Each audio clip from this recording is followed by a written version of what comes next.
Hello guys, मैं Priyanka blog में आपका स्वागत करती हूँ। कैसे हैं आप? आज मैं आपको एक स्टोरी सुनाती हूँ। स्टोरी ऐसी है कि एक आदमी रहता है, उसके 2 बेटे रहते हैं। बड़ा बेटा बैंक में रहता है, बैंक में ऊंचे पद पर था, और छोटा बेटा वो खेती देखता था, घर देखता था, और अच्छा खासा परिवार था, पैसे वाले थे, सुखी संपन्न परिवार था, किसी चीज़ की कोई कमी नहीं थी। लेकिन उस आदमी के बेटों को पता नहीं कहाँ से शराब की लत लग जाती है और वो दोनों बेटे शराब पीने लगते हैं। जब वो शराब पीने लगते हैं तो धीरे धीरे किसान को कहीं से मालूम पड़ता है कि तुम्हारे दोनों बेटे शराब पीने लगे हैं और वो शराब के आदी हो गए हैं। जब उसके पिता को मालूम पड़ता है तो वो अपने बेटों से बोलता है कि मैंने सुना है तुम लोग शराब पीने लगे हो।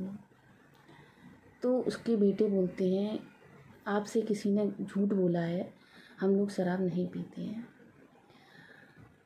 उसका पिता बोलता है कि बेटा झूठ मत बोलो, मैंने तुम्हें खुद देखा है, पर मैं समझ नहीं पाया था कि तुम लोग शराब पीते हो।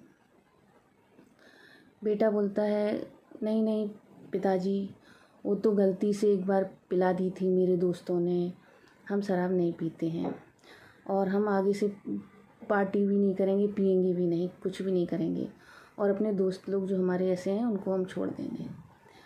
उसके पिताजी बोलता है, ठीक है, मैं तुम पे विश्वास करता हूँ, तुम लोग ऐसा कुछ नहीं करोगे आगे से।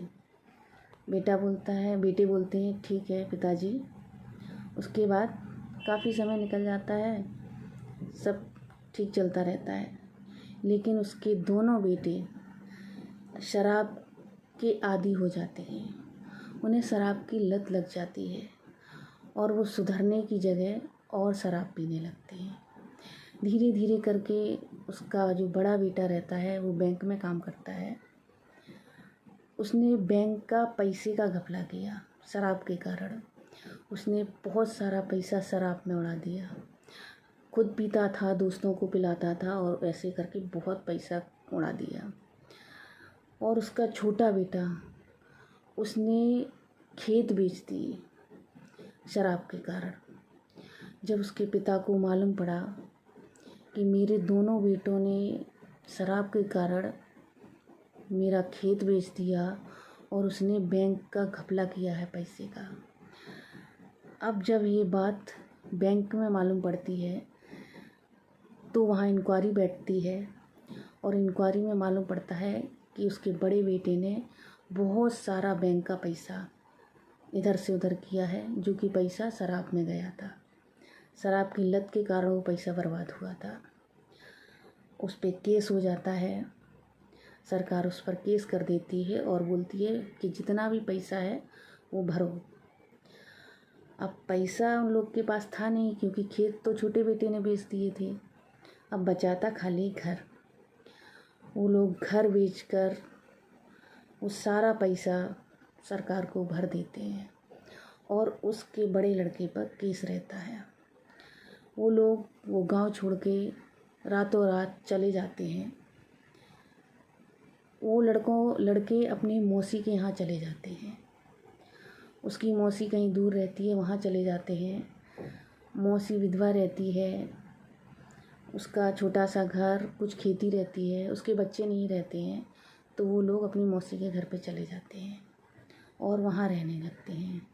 मौसी भी सोचती है मेरी बहन है, उसके बच्चे हैं, पति हैं, उनका समय अच्छा नहीं है, मैं उनका साथ दे देती हूँ। जब उनका समय अच्छा आएगा तो वो चले जाएंगे यहाँ से। धीरे धीरे करके वो लोग वहीं सेटल हो जाते हैं, वहीं रहने लगते हैं। कुछ समय बाद उसकी मौसी को मालूम पड़ता है कि उसके दोनों बहन के बेटों ने वो घर, उसकी खेती, सब कुछ बेच दिया। इस सदमे में वो लड़कों की मौसी मर जाती है। उसे सदमा लग जाता है कि इन लोगों ने खुद का घर परिवार तो बर्बाद किया ही, मेरे पास जो कुछ था वो भी बर्बाद कर दिया। शराब की लत बहुत बुरी रहती है, इसलिए शराब और शराबी दोनों से दूर रहना चाहिए, क्योंकि शराबी शराब की लत नहीं छोड़ सकता है, लेकिन हाँ वो दूसरों को सिखा ज़रूर सकता है। वो खुद बर्बाद हुआ, उसने अपने मौसी को भी बर्बाद कर दिया और उसके कारण वो मर गई। कहने का मतलब ये है कि शराब की लत बहुत बुरी होती है, उससे दूर ही रहो। मेरी कहानियाँ आपको कैसी लगती हैं आप कमेंट्स में बताया कीजिए। मेरे चैनल को सब्सक्राइब, शेयर, लाइक किया कीजिए। मिलते हैं अगले ब्लॉग में, तब तक के लिए बाय।